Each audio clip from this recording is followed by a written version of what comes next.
What's going on, fam? Have you been struggling after hitting your third shot drop, transitioning all the way to the non-volley zone? Do you keep missing up in this dead man area or transition zone with your transition shots? Well, today I'm bringing you one of the best transitioners I've seen personally in a while. I'm talking about getting pulled out and softly bringing everything off the balance in the air into the kitchen and bringing them all the way to the non-volley zone. We got none other than Andrew Provins here.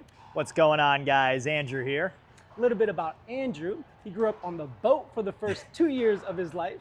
He has beaten tennis legend Ivan Lendl in pickleball, and as most recently went down to the US Open and got third place in the mixed doubles. His DUPR is currently on the rise to a 5-0, and he's the current Annapolis pickleball lead here at Life Time. Welcome, Andrew.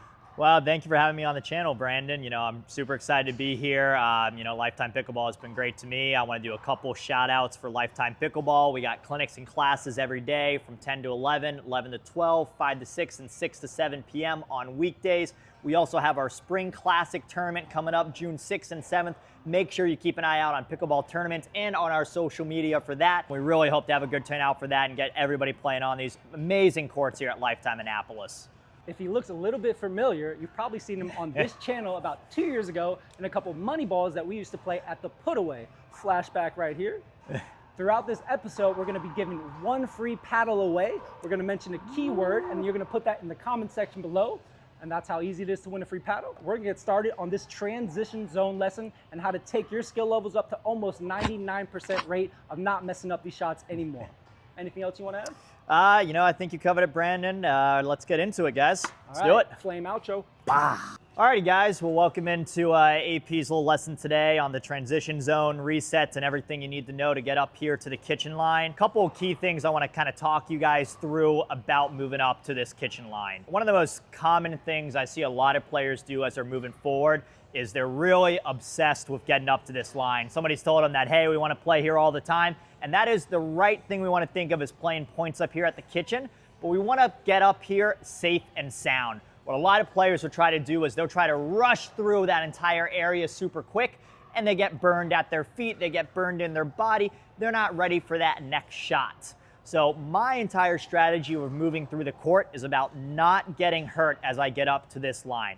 I'm trying to find ways to prevent my opponent from attacking me and also allowing myself to be ready for the shots that come at me. Real keys on moving up to this kitchen line is about how we shape our shot, the speed of our shot, and how we move up here through the court. So I'm gonna have you guys watch for a second as I'm gonna show a couple examples of myself moving up through the court. Then we're gonna have Brandon try a couple of these that I kind of talk him through some of these situations. So we got Brandon up at that line. Brandon's a little bit of a threat to me. I know he's trying to keep me back, right? He's got that awesome positioning. He's only giving up that small amount of kitchen space.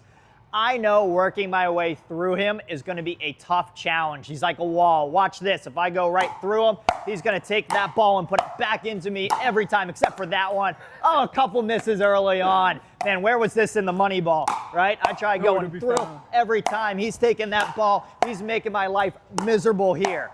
My only way really to get forward against him is by slowing my shot down in order to buy time for myself to take space in that court. So before I'm busy hitting through the court, now I'm gonna start changing up my shape of my shots. I buy a lot of time, I take a couple steps, I'm working my way in, I'm keeping myself low, and if I notice I ever get in a situation where I'm in trouble, I like to hold my ground a little bit. But the entire idea behind these shapes of these shots is giving a little bit of space at the time. Notice how I'm never really running through the court. It's catch, stop, a little bit more space, and then I'm on even footing with him. Now we're in that awesome rally that we've all been looking for. We're in that elusive dink rally. Because I hear a lot of players say that, hey, we play all these bangers all the time. These bangers, right? They're out here hitting the ball super hard. But a lot of the time, we're letting them bang the ball against us. We're giving them exactly what they're looking for. So, one other really key tip on moving through this court is I like to think about how I'm actually shaping this shot. There's two ways I really go for my drops to even begin with. Number one is I like to give my drops a lot of height on them, specifically on my side of the court. I try to get my ball up high on my side to start, That way it can start to descend on my opponent's side.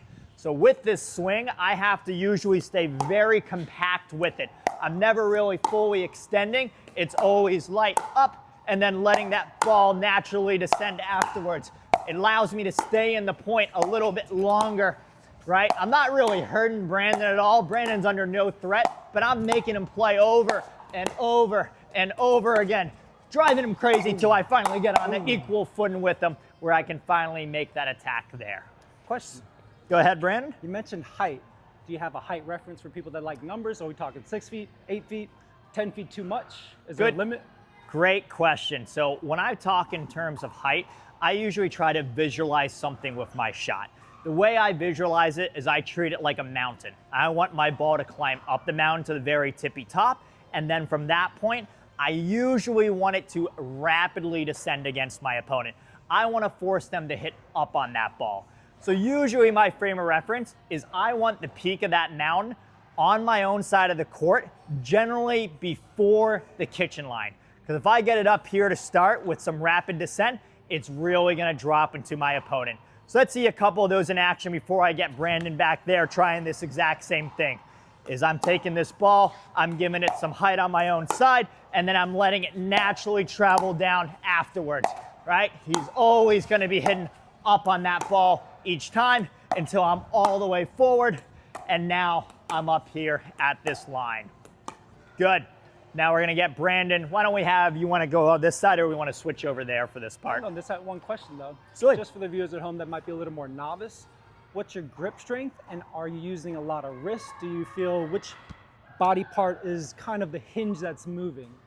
So I would say for me, I don't like to hold my grip super tight. I usually like to think of it pretty loose, not to the point where my paddle is getting flung out of my hands, but I would say out of 5, maybe a 3 out of 5. You know, I just kind of want my hand there, and I'm usually not using my wrist a lot for these shots. I see a lot of players try to use their wrist in the moment to do different things with it. I am more thinking about my shoulder and my arm moving through that ball, or even using my elbow as a reference point to lift up on that ball. Because I am really trying to get underneath this ball for it to gain some height. Another really good way of gaining a little bit of height without even doing too much is starting to use the legs a little bit more, giving that little bit of a lift. You know, some of you guys may be watching, even novices may be watching some pro pickleball now and again. I'm guilty of it, I watch all the time. And when I see the pros play, one of the things I see them sometimes do that makes me question it is they'll go for a drop and I'll see them kind of hop a little bit afterwards. Yeah, you see that in Jones, yeah, you see that in that moment and you go, man, what the heck are they? Incorporate a little this. Yeah, just a little afterwards, and you're just like, why the heck would they do that? But that is them being obsessed with that ball gaining a little extra height by doing something without moving their arms. You see them really trying to get lift on that ball using their legs, even to the point where they have that little extra hop to it.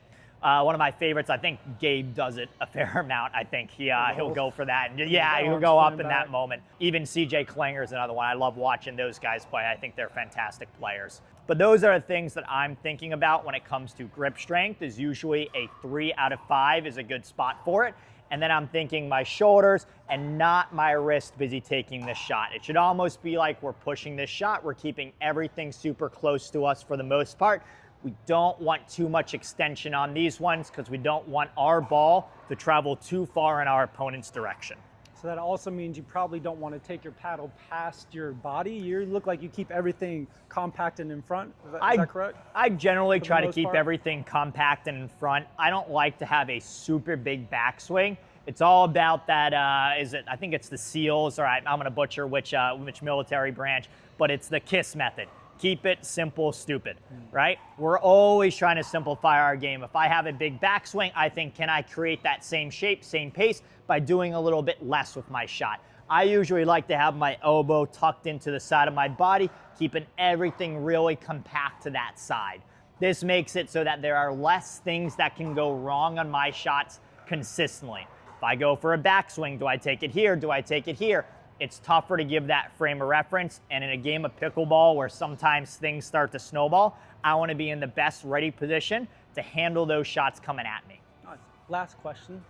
When someone hits it really hard at you, do you want to still use the same amount of pace, or when it's slower, do you want to add a little more? Is there a little bit of a oscillating level for that? I would say that's a good way of describing it. It's like a pendulum. You know, hey, if they're giving you a lot of pace, we don't necessarily need to give that ball a lot of pace back, right? It's going to take off our paddle similar to like a wall. If I take a shot, hit it off a wall super fast, it's going to come back at me with a lot of force. But if I hit it super soft at a wall, it's not going to gain as much distance back to me. So I treat it the same way when it comes off my paddle. If I see them go to rip a shot at me, I'm really compact on my shot. I know they're giving me everything I need to work with. When they hit it a little bit slower, that's when I might need to give it a little bit more oomph with my body or adding a little bit more acceleration to give it that distance. But it's always a guessing game. Is the more you play, the more familiar you get with seeing opponents hit certain shots in certain scenarios, and you start to kind of get an idea, is this a moment where I can just let it ricochet off my paddle, or do I got to give a little extra something to it at the very end?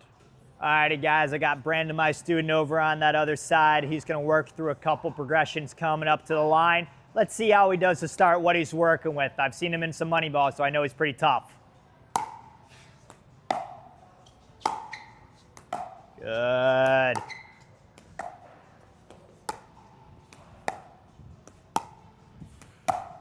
Oh, we always try to end that point quick. Good. Working our way up. Couple more times.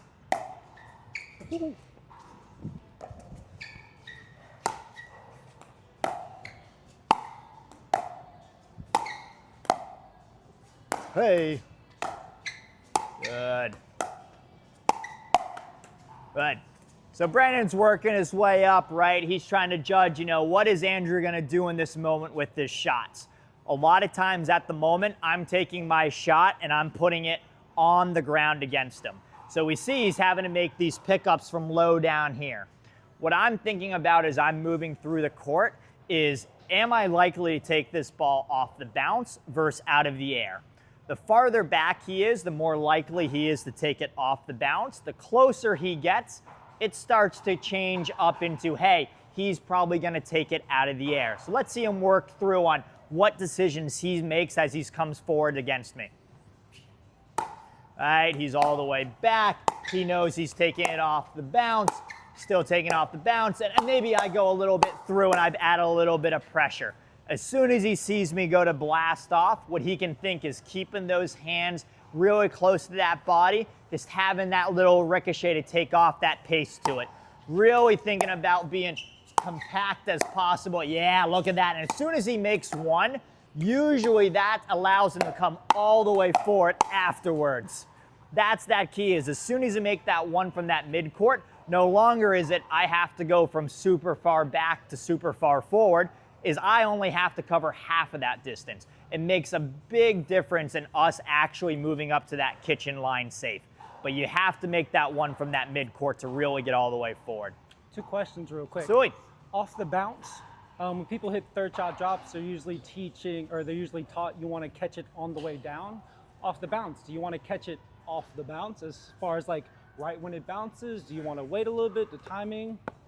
I always say what I'm looking for off the bounce is seeing really where they put it against me. You know, if it's 2 feet in front of me, I can still wait for that ball to kind of reach me in that moment. But if they're picking really good targets and aiming at my feet, I may at times have to cut that shot off from landing, or if I do let it land near me, I might have to take a small adjustment step to buy a little bit more time.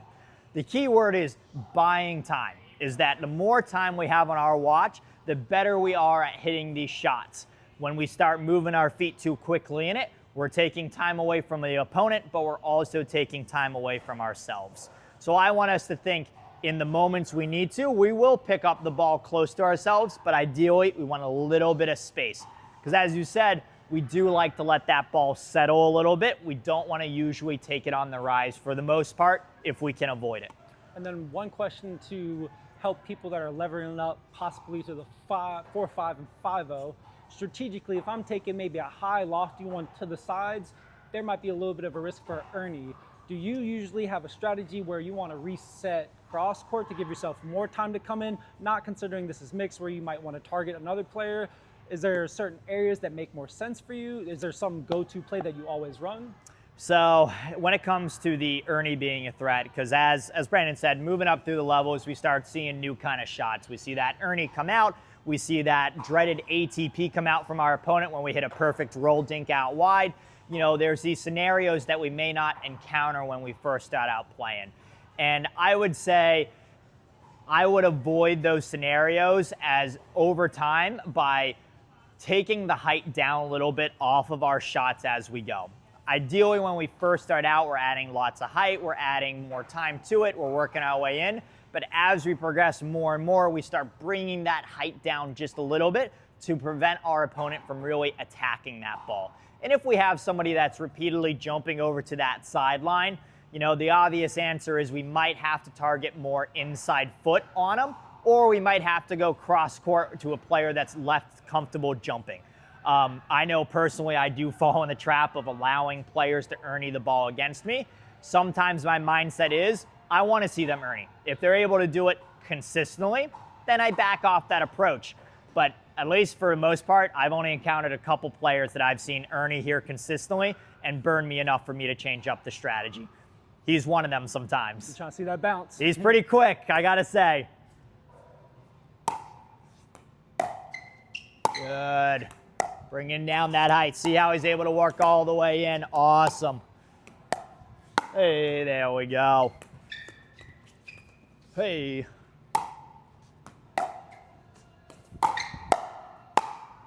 Good. Say nice, controlled. Oh no. I gotta work on my flick a little bit.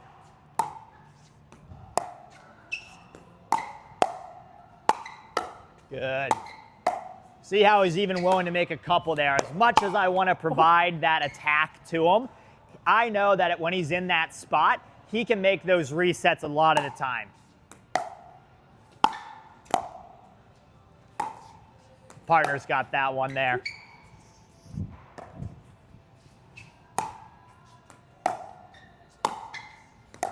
Ooh, that's the one. So is that a little bit too, I should probably take a little step back. It's a little too off the bounce. Those seem I struggle a little bit more personally myself with. So that one there, right? We hit a good drop, right? We hit it. We're busy coming a little bit and afterwards, and I take my shot and I give it to a difficult spot. It's not 2 feet in front of us. It's not going through us, but it's landing in this kind of danger zone right here. Our body is still somewhat moving forward through that shot when it lands. So now, as soon as it lands, we have a tougher time picking that shot up. One of two ways of handling that shot is while we're moving through, we recognize that, hey, it is gonna land in this zone. I have to stop it from landing. So sometimes we'll take that extra step forward and cut that ball off. The other option is, hey, we've solidified our spot here. We realize our opponent's about to hit the ball. We see them go to hit here, and rather than take that step forward to cut it off, we'll let it land, but we'll buy a little bit of time to readjust and re-get back into that court. The toughest time I have on picking up the ball off the bounce is when my opponent hits a spot close by me and I don't have enough time to generate the shape I'm looking for. When I have more time, I always do better in the game. So I'm always trying to find ways to buy it. Let's see if Brendan can come forward on this one and either take this one out of the air or have that little bit of a step back. I'm catching him. I'm making it tough. A little more. Right? Good. Yeah, there's that little step back there. Just trust that we're in a good spot there to handle it. Good. Too much cut. Yep. More stable at the wrist. Good.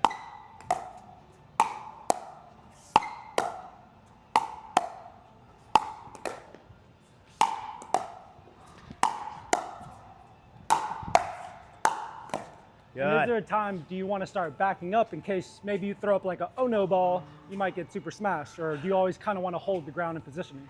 So there are definitely times that I realize that I'm in trouble. As much as I like to say I have really good resets, they aren't perfect. Nobody can be perfect in this game. If I am, you know, I'm suddenly playing on TV, which I have no chance of doing with my game. So what I'm thinking about is I know my shots aren't going to be perfect.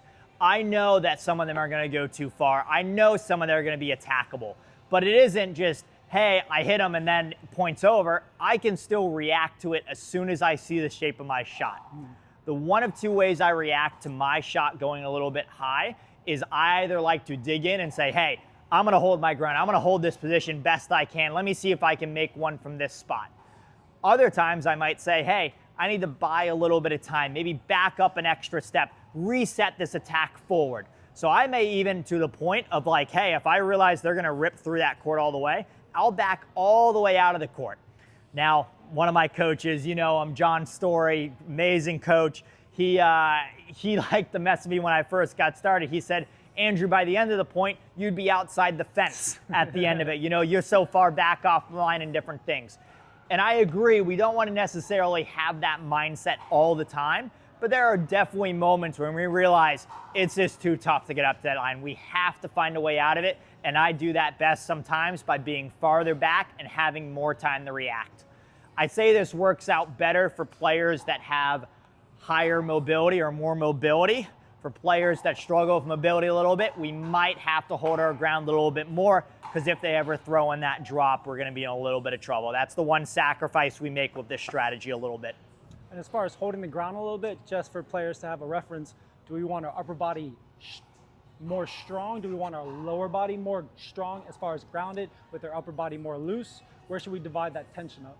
I would say a lot of times I'm thinking about my lower body being a little bit stronger. I'm usually not trying to tense up my upper body as much, but I'm always thinking about getting a lower base, maybe bending my knees, bending my hips a little bit. And I'm already thinking about at that point, if my shot goes up high, I generally know they're gonna hit down on the ball. It's like that pendulum, right? That seesaw. If ball's up here, they're gonna hit down. So as soon as I see that, I want to make sure I don't have my paddle in my ready position like this, that I have it at the line. I want to already be down low to defend my area down here. Best example of this is the guy whose paddle I have. Actually, no, this is the 14. This is Anna Bright. Sorry, Anna Bright. Colin Johns. 16. Watch, yeah, the 16 is over there. Go back and watch some old Colin Johns video. I might be the only person that says this, but I love watching old Colin Johns videos because of the way he plays the game. But watch him as he moves forward. Always like this, making those digs, you know? He was just gonna be so steady every time, and if he ever did pop it up, he was gonna make that next one because he was gonna be solid, or they were gonna be forced to hit a winner on him. But that's the mentality, is making sure that when we see that ball go up, we're already defending our area here, and if they go through us, then we react by going up like that and making that little reset from that position. But make them go for that shot to start. Don't let them hit them on the ground afterwards.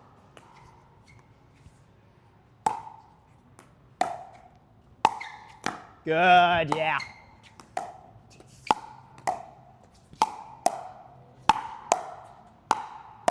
Good. Good, look at that. Oh, caught. Oh, I don't know how I made that last one.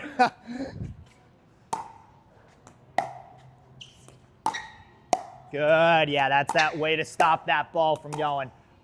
Felt a lot better being so low. I was so scared there. I was so scared. I knew I was in trouble.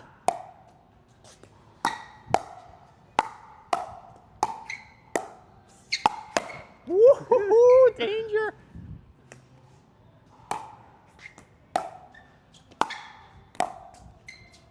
Oh, great reset. Look at that. Hands down low. He gets that ball, a little bit of a dip. I try to go for too much on it, and it instantly goes in that net, right? You're forcing the opponent to hit up on that ball to get an easier shot afterwards. And that's that right idea there, right? He knows if that ball lands, he's going to be in a little bit of trouble. He's trying to take that one out of the air before it can hurt him. Good. Ooh, right there. So give it that little bit of bit distance. Slower, and I felt like maybe I was using a little too much wrist with that. Maybe a little bit. I'm also not taking that one with as much pace there. So as soon as it lands, I like to give it a little bit more height there. Like I feel like we're trying to go for the drop that looks like that. That's almost perfect. Like at that moment, I'm almost willing to take this ball, go up like that, even if it goes a little bit high, because I know I'm still in a pretty solid spot at this time if my opponent decides to attack that one. What Brandon's really good at, and he's not showing as much right now, is if I actually give him one of those that goes through him, a lot of times he'll step around and rip it in this moment. And that's what I'm scared of with some of my shots coming, which is why I try to put it on the ground against him a little bit more. But if he is gonna go for that pickup, he is gonna think about, hey, I'm already in such a good spot, I don't need to be perfect with this. Let me then take here and be really scary at that point. Let's see if my opponent can get it by me at that time.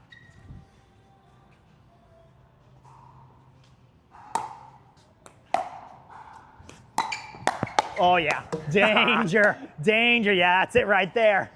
I knew it was coming. He still was ready, he still was ready. Good. Oh yeah.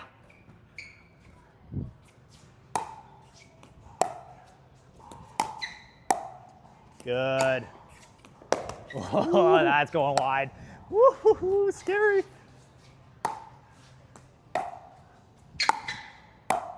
Good. Oh no. Danger. A little rusty.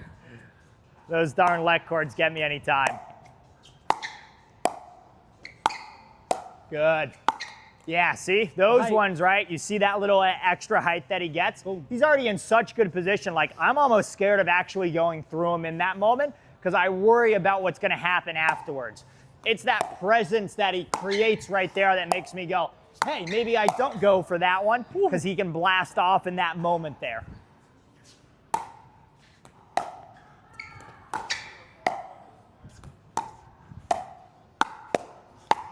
Woohoo, nice. Scary, scary. And you see how far back I am off the line. Sorry, John. Good. Good.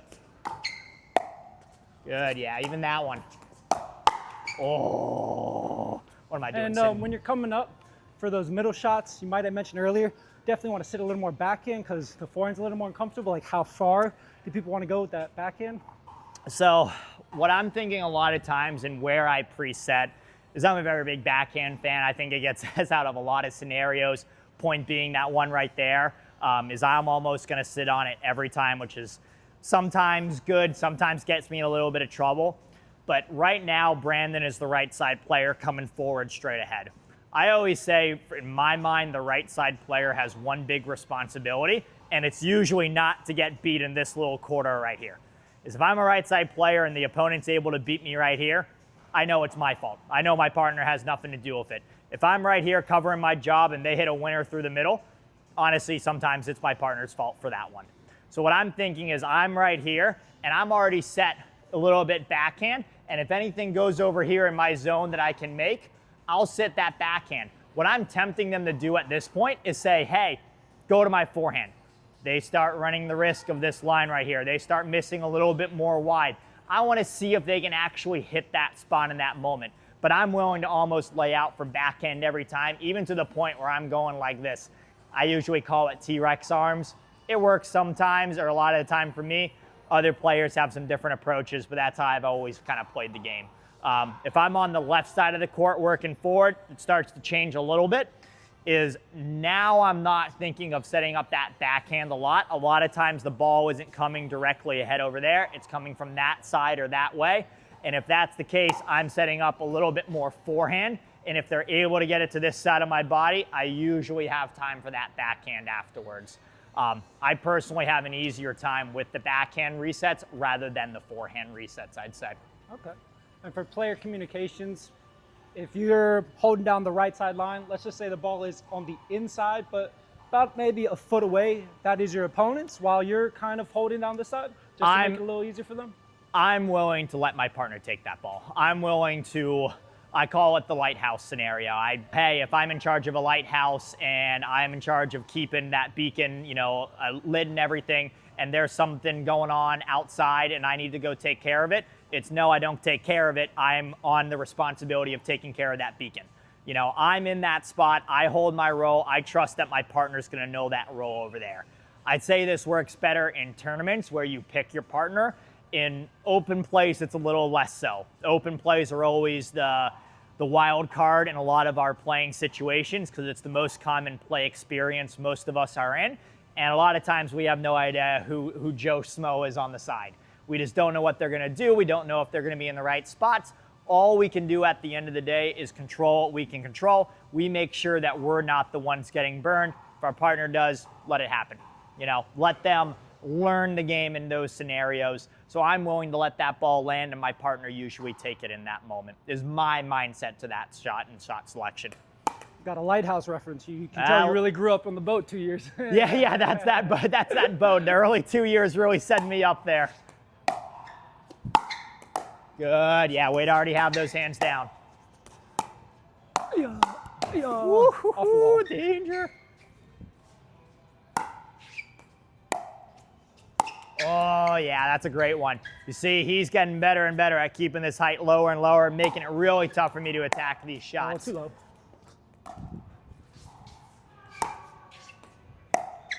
Good. Ooh, light cord. These are actually like thoughts that go through my head as I'm playing. Let cords and I have a very tough relationship. Not a big fan.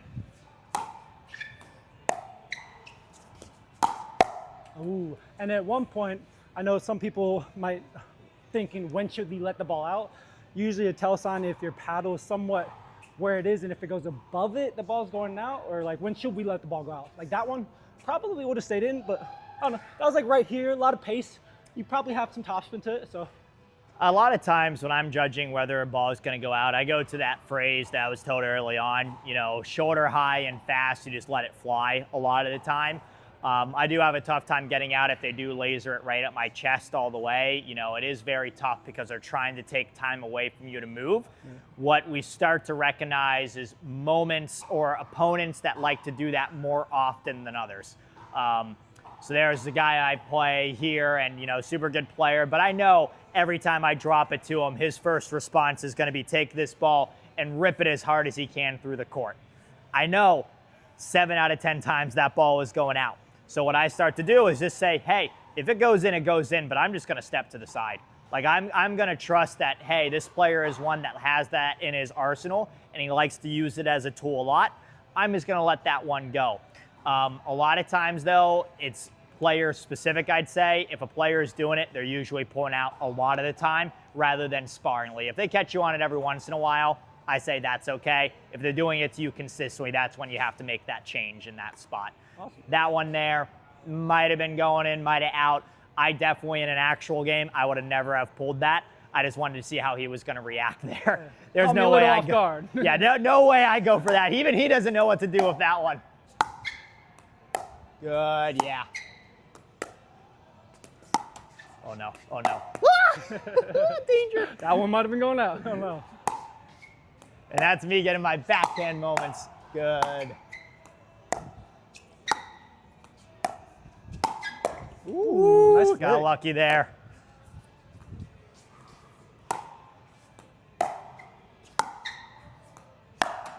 Oh, danger.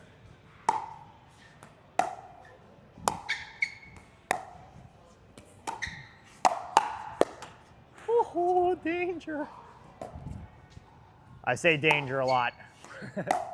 Andrew, danger Provins. Good.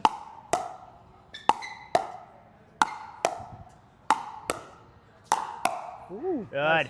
Right? He's going to make me work for that, right? Every single time I'm going to have to take that through him to get it by.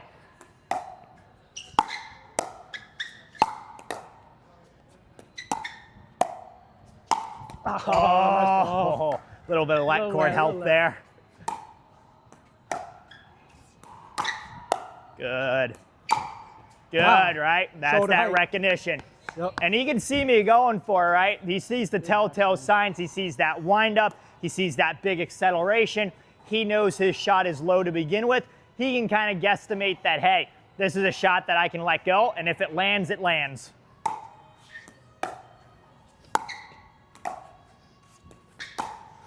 Woo! I'm surprised I even made that shot. Good. Ooh. Hey, yo, he's at that paddle in that right spot, though. He knows I'm trying to keep it down against him. Good, yeah. As soon as he hits that one, I know I have to go all the way in. He's coming all the way in afterwards. I got to respect him coming in there. Good, look at him leave that ball. And he's so far back, as soon as that ball goes through his body, he always knows that ball is going to go out. Good. Woo, just wide, just wide. I thought I may have caught that one. That would have been sick.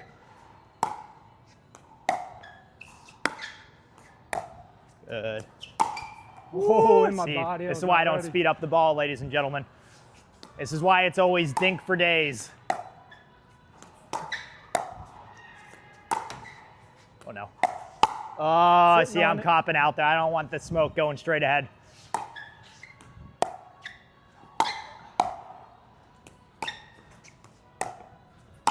Oh, hey, it's good off the rebound. Oh, first one.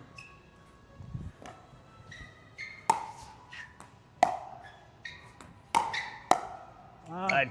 Way to get down low, though. This thing really there. You're in a good spot. Give it a little bit more height. Good, yeah.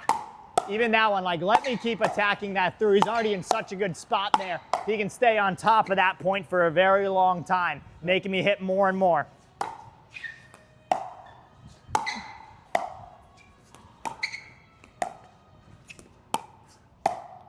Oh, yeah, I knew I was so far out wide.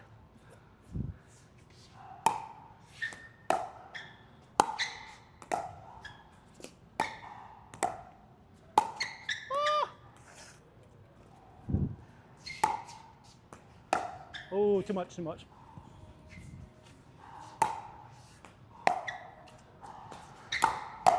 Good. Oh, so lazy. Just go straight ahead.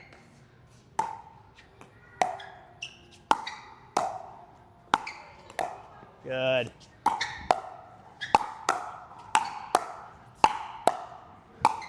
Oh, height. Right. Not trying the angle. So do you kind of, when you're going for that height, 45-degree angle if you're trying to, where are we sitting at? Because obviously that was not going to work. I usually like to think, for me, I think in terms of like if I didn't have my paddle, where would my hand be positioned in that moment? A lot of times on my resets, on my backhand, I usually have the back of my hand facing up towards the sky a little bit more, because as long as I do that with a continental grip and keep my elbow a little bit to the side, it's going to naturally open up. You know, it's not just like straight up, because I don't want this ball just to go like this. There has to be a little bit of a slope to it on this one. Same thing with that forehand, but instead I got my palm laid back a little bit. You know, I give that a little bit, but it's not straight open all the way. The lower that ball goes, yes, I sometimes will really open it up, but a lot of times at hip level and above, there's a little bit of a curve to it on those ones in those scenarios. And then question, we mentioned grip strength. What about wrist strength? Do we want that to be stable, right? We don't want that wrist to be moving through that shot. So like 1 out of 5, 5 out of 5, 5 out of 5. I would say out of 5, usually my wrist strength on a lot of these is usually like a 4 out of 5, is I'm not really trying to wrist my way through these resets. My hand is loose, but my wrist is nice and steady because I'm trying to take that power off of the ball a lot of the time. You can see like in that scenario there, like I'm really trying to hammer this ball against Brandon, who's back. In order for him to stay in it, he has to take a little bit of that pace. I'm providing all that pace to him. He just has to have it ricochet afterwards. You know, it can't just be, hey, it hits and then it dies off, because if our wrist is loose there and it hits us hard, our wrist starts to break. It starts to go all over the place. Usually like a 4 out of 5, I think, on my wrist on that, but my hands are still at a 3 in that scenario. Awesome. I think it's a good time right now to mention how you can win one mystery JOOLA paddle. I'll leave it to Andrew what the mystery word is going to be for you all. Put it in the comment section below, and the winner will be announced on this date right here.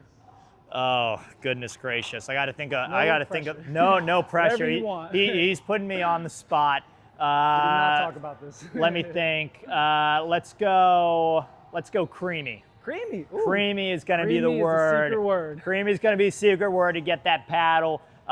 Do I get an entrance into that? If you put it in the comment section below, who knows? Anyone can win it. I might have to. Like, follow. I'm a big fan of paddles. Pro 5s, top of the line. Love these things. Alrighty guys, so this is one of my favorite drills to work on this mid-court zone. Essentially how this drill works is I have to stay generally in this part of the court. I can move back, I can move a little bit forward, but I should generally be in this mid zone of the court. My goal is to try to survive as long as possible against Brandon, who's up at that line. The one thing Brandon cannot do with his shots as the player at the net is he cannot put his shots into the kitchen. All of his shots have to go past. So the name of this game is Survivor. I treat it like a normal game to 11. Everything counts in rally scoring, and I really try to see how long can I survive here. The better drops we hit, the more we're gonna stay alive in this drill. But let's see how long I survive against Brandon here. This is gonna be dangerous. Go ahead. Good. Good. Good. Good. 0-1, right? I may not win this game, but I'm always going to be surviving at the end of the day. Go ahead. Does the first feed want to be medium, hard, easy? Like, I I'll don't want leave to it- just smash it, right? I'll leave it up to you guys at home how good of friends you are with the other player on the other side for your feeds. Good friend right here. Hiya. Oh, yeah. Oh, Doesn't count. 1-1. I'll Nope. take it. Good. 1-2.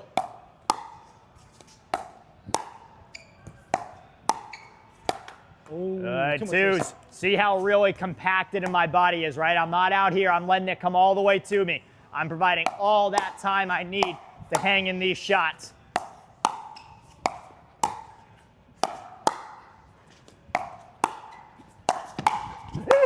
In the kitchen, in the No kitchen, way. in the kitchen. 1-3.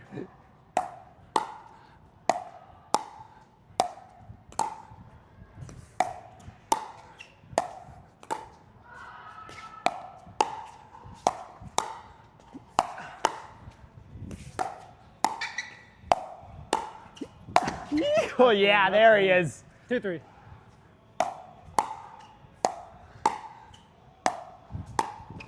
Oh, yeah. Get that out of Nice, here. Nice. He's on it now. 2-4. Hey.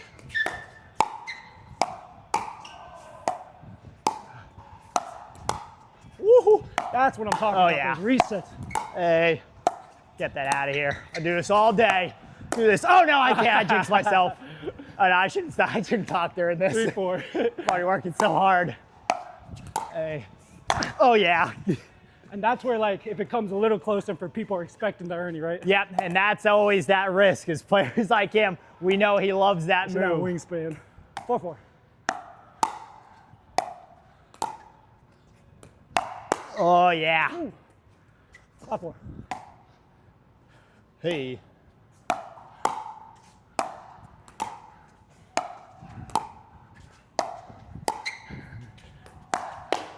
I saw him creeping over there. 6-4. But no pressure on him. No, I love it.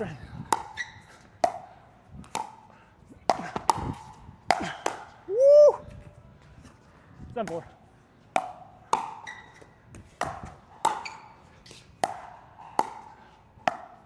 Oh, in the kitchen. Oh, woo, staying 7-5. alive. Hey. Hey. Oh, yeah. 8-5.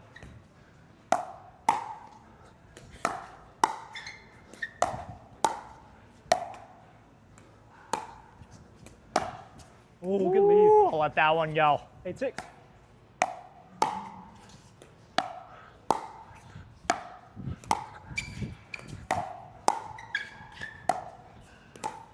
Ooh.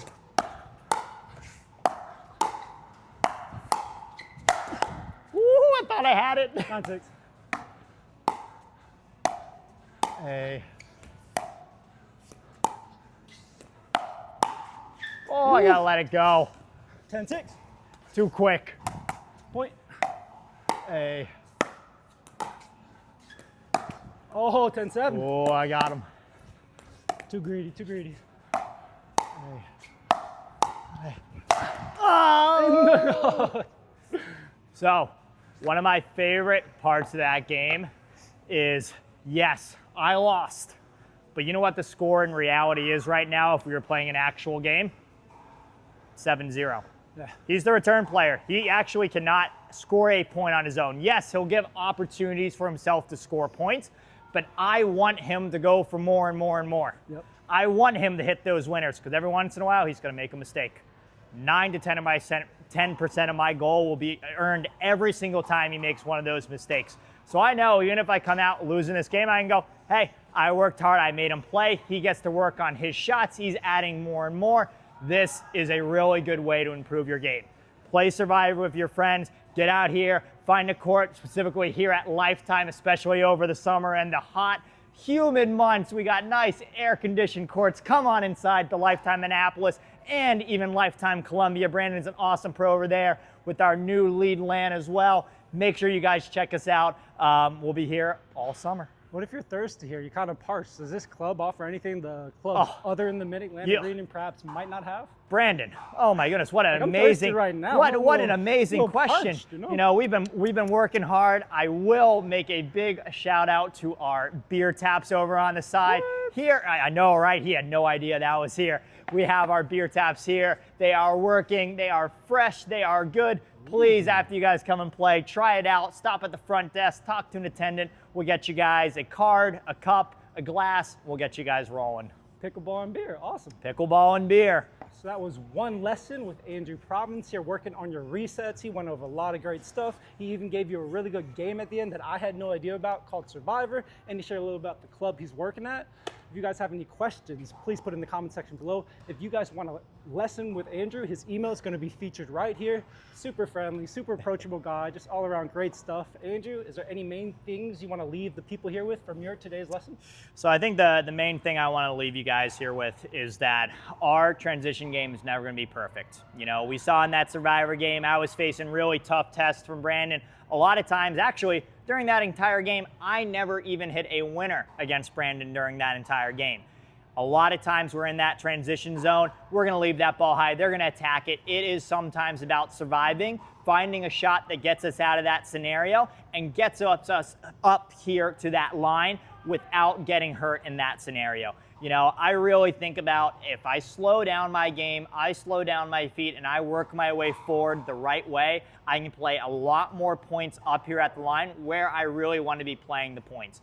I'll even give you guys a funny kind of exit story. When I first got it starting, I was given a half pair size big pickleball shoes. I called them clown shoes. It actually helped my game, I think, a little bit because I couldn't run as fast in the court. It really helped slow myself down. And I really want to give a shout out to all those people in the beginning that helped me out in my pickleball game. You know, they really gave me the foundation I needed and really support I needed in the pickleball community. So thank you guys. And I want you guys to get out there, play more, meet new people. You know, pickleball is an amazing community. Enjoy every second of it. Did you wear those shoes against our Moneyball? At the Moneyball at the time, I was probably wearing those shoes. See how big they were. Hopefully I got to a lot of the shots. These guys were pretty tricky at that time. Mr. Daryl Fryer, man, shout out to Daryl. Shout out to Daryl. He's a real one. I miss him. Ferrari, we love you, man. Yeah, that's resets and pickleball in a nutshell. Thank you, Brandon, for this opportunity, and please come over to Life Time Annapolis, Columbia. Check out our spring tournament, Spring Classic, June 6th and 7th. We hope to see you guys there. Fist bump out,